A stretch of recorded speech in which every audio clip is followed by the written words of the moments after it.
What's going on, everyone? Jeremy here from the quartering, and zoiks. We knew that Batwoman was bad, but holy moly, I didn't think it would be this bad. Now, a few weeks ago, Ruby Rose essentially shocked the world by walking away from Batwoman after just one season. A season that, by the way, was cut short in production like many TV series, given everything going on out in the sickness in the world right now. It ended basically to a thud. Nobody cared. They lost something like 65% of their active viewership. It was a disaster. It's my opinion that Ruby Rose quit this show because she knew it was going to tank, and she didn't want to have it be a stain on her career and to be forever known as the person that played Batwoman, someone who has done feature films. It never really fit right for me either. But it really wasn't Ruby Rose's fault, although her acting was stiff at times. I thought it's always been stiff. It was the writing. The writing of the show was awful, and that's ultimately why it failed. But now, instead of recasting Batwoman, they are actually replacing the entire character. That's right. Batwoman Season 2 to replace Ruby Rose's Kane with a whole new character. The CW's Batwoman returns for Season 2. It won't just be losing star Ruby Rose, played by the part of Kane. It will be introducing an entirely new character, as Batwoman Decider has learned. The news began to trickle out thanks to a leaked casting call looking for a character named Ryan Wilder. Described as female, mid-20s, any ethnicity, the part that raised eyebrows was the following the sentence: Ryan Wilder is about to become Batwoman. Now, interesting, I thought they said that they were going to make sure they hired somebody from the LGBTQ community. Maybe legally they couldn't put it on the casting call, but they've been very clear. Why even audition if you're not? There's going to be a lot of new women coming out as bi in the next couple months who want this role. The description that she's a likable, messy and goofy and untamed. She's also nothing like Kane, the woman who wore the batsuit before her. And though casting calls are known to create fake parts for auditions, the Ryan Wilder character will be in fact replacing Kane as Batwoman in Season 2. And Kane will not be recast. Wow. That is hilarious. That is legendarily embarrassing. Now, what do you do? What were you going to do with the character? Some you could argue you could have killed her off and then, created a revenge arc for her best friend to pick up the suit. That probably would have been the most reasonable. Maybe they didn't have any other likable characters on the show. Ultimately, that's very possible too. I'm not sure what they thought, was going to happen here. As it turns out, looking for a totally new lead actress. They also add performers who identify as LGBTQ are encouraged to submit. Well, they already said that, they're only going to hire somebody who is in the LGBTQ community, which, by the way, is discriminatory. I don't care. I don't care. It's just a fact. It would be the same way if I said I'm only hiring a straight person, people would be up in arms. But because you're only hiring an LGBTQ member, suddenly that kind of discrimination is totally fine. Now, if we look at how the ratings went for the show, the last 3 episodes of the show actually did slightly improve. Now, the last 3 episodes of Batwoman were during the lockdown, so by default, almost all viewership on all shows was up.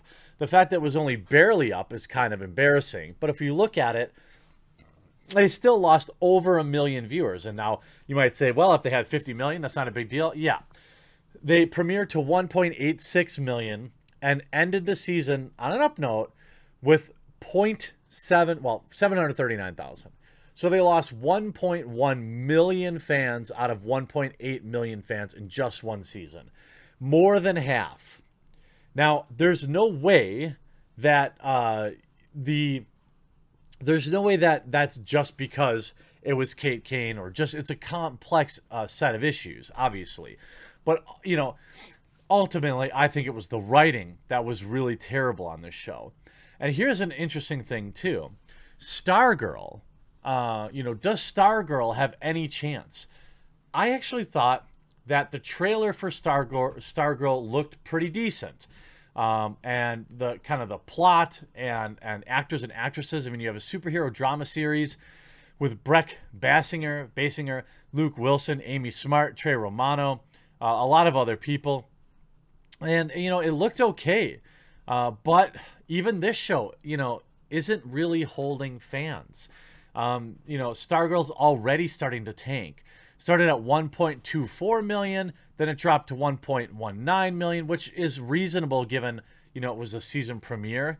But now it's already down to 983,000. So is Stargirl, which just aired its 3rd episode 2 days ago, is that doomed too? The show, to me, I didn't, it has kind of its cheeseball moments. Maybe it's because Stargirl's not as well known, but really Supergirl wasn't. No, you can't say that. Supergirl was probably the most. Supergirl and Batwoman, very widely known. Stargirl, not as widely known, but the show itself, from like from a cringe factor, it wasn't anywhere near either one of those two shows in the first 2 episodes. Now, I haven't watched the 3rd episode. The trailer itself looked pretty good. So it's interesting to see that people are rejecting this too. I wonder why that is. It's interesting that people aren't doing more press with it. Part of it could be that everybody's tuned in to the chaos in the streets right now. I mean, YouTube views are down right now. Twitter views are up. People are, watching other things other than, Stargirl. But Stargirl, I think, is actually quite fine. I'm surprised the blue check marks on Twitter approved of this body build. How come she's so fit? That's not right. That's creating a bad body image. But you have Courtney Whittemore as a good person. She's also phenomenally reckless. Icicle takes great pains to show us both sides of her personality. This is talking about, ice cold villain, ups the show's stakes. So you've got a new villain in the show. I don't know. I wish the best for Stargirl. I haven't seen anything that's really rough yet, but it's not under the same level of scrutiny that Batwoman was, where they came out with really divisive marketing saying, the bat suit is literal perfection when it fits a woman. You haven't seen any of that from Stargirl. Maybe it's there and I haven't seen it, but I don't know. You can look at The Independent covering this. CW Superheroes Batwoman will introduce a new lead character following the shock departure of Ruby Rose. In the first season, Rose had portrayed Kate Kane, the cousin of Bruce Wayne, who fought crime under the alter ego of Batwoman. Decider reports that rather than attempt to recast the character, series chiefs are looking to refocus the show on a character called Ryan Wilder. The news stems from a since deleted casting call, which is looking for a female in her mid-20s, likable and messy. In the casting call, it was also specified the characters would be. In the casting call, it also specified that the character would be an out lesbian. This, my friends, is dooming the show. Let me tell you why. It's not because having an openly gay character is a problem. Ellen is one of the most popular TV shows on the planet. It's because it's so clearly an obvious focus for them. They're more concerned with hiring somebody that fits the mold than hiring the best person for the job. They're more concerned with how Batwoman pushes, how Batwoman is a lesbian than how Batwoman fights crime. And the interest in, if you take the Venn diagram, and the people interested in a good superhero show, and then the people that are interested in a lesbian drama, there's only a much smaller intersection point. And I think that's why you saw the show, drop over half of its fans. People wanted to tune in to a superhero show for superhero show stuff, and what they got was a weird romantic thing, which, wasn't what people wanted. There's obviously a market for it. And we'll have to see how it pans out in season 2. It'll be interesting to see if we ever really find out. You know, the story still says that Rose has not confirmed the exact reason for leaving the series, but reports suggest tensions of Rose, as Rose was dissatisfied with long hours required of her to work on set. That seems odd, that an actor would be upset about having a job in which they had to work. I don't buy it. I really don't buy it. But she hasn't come out to correct it, so I guess that narrative stands for right now. Hope you enjoyed this video. We'll talk to you again real soon.